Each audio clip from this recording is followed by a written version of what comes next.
بھلا تم کو ان لوگوں کے حالات کی خبر نہیں پہنچی جو تم سے پہلے تھے، یعنی نوح اور عاد اور سمود کی قوم اور جو ان کے بعد تھے، جن کا علم اللہ کے سوا کسی کو نہیں۔ جب ان کے پاس ان کے پیغمبر نشانیاں لے کر آئے تو انہوں نے اپنے ہاتھ ان کے منہوں پر رکھ دیے کہ خاموش رہو، اور کہنے لگے کہ ہم تو تمہاری رسالت کو تسلیم نہیں کرتے، اور جس چیز کی طرف تم ہمیں بلاتے ہو ہم کو اس میں بھاری شک ہے۔ ان کے پیغمبروں نے کہا، کیا تم کو اللہ کے بارے میں شک ہے جو آسمانوں اور زمین کا پیدا کرنے والا ہے؟ وہ تمہیں اس لیے بلاتا ہے کہ تمہارے گناہ بخشے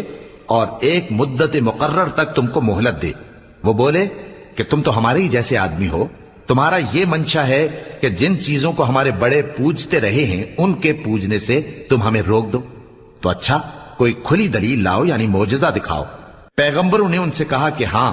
ہم تمہارے ہی جیسے آدمی ہیں، لیکن اللہ اپنے بندوں میں سے جس پر چاہتا ہے